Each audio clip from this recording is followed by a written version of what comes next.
ملتان سے آپ کو خبر دیں، ملتان میں شہری کو روک کر پیسے وصول کرنا پولیس اہلکاروں کو مہنگا پڑ گیا۔ چیلک کے علاقے 2 پولیس اہلکار شہریوں کے ہتھے چڑھ گئے۔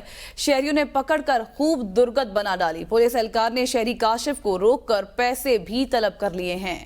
شور کرنے پر تاجروں نے پکڑ لیا۔ تھانہ چیلک پولیس نے موقع پر پہنچ کر کارروائی شروع کر دی ہے۔ مزید جانیں گے شہروز خان سے۔ جی شہروز خان، آگاہ کیجیے گا، کیا تفصیلات ہیں؟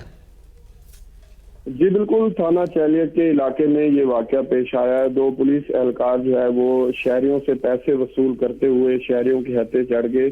شہریوں نے پولیس اہلکار کو پکڑ کر خوب جو ہے ان کی درگت بنا ڈالی۔ پولیس اہلکاروں نے شہری کاشف نامی شہری کو روک کر پیسوں کا مطالبہ کیا۔ شہری کے شور کرنے پر جو باقی وہاں پر تاجر برادری موجود تھی، انہوں نے دونوں پولیس اہلکاروں کو پکڑ لیا، جس پر تھانہ چیلک پولیس نے موقع پر پہنچ کر کارروائی شروع کر دی۔ پولیس حکام کا کہنا ہے کہ پولیس اہلکاروں کو حراست میں لے لیا گیا ہے۔ شہریوں سے پیسے وصول کرنے والے پولیس اہلکار جو ہے وہ پی سی میں ڈیوٹی جو ہے وہ دے رہے ہیں۔ پولیس اہلکار مختلف تھانوں کی حدود میں روزانہ کی بنیاد پر ایسے شہریوں کو لوٹتے ہیں اور پکڑے جانے والے پولیس اہلکاروں سے مزید جو ہے تفتیش جاری ہے۔ جی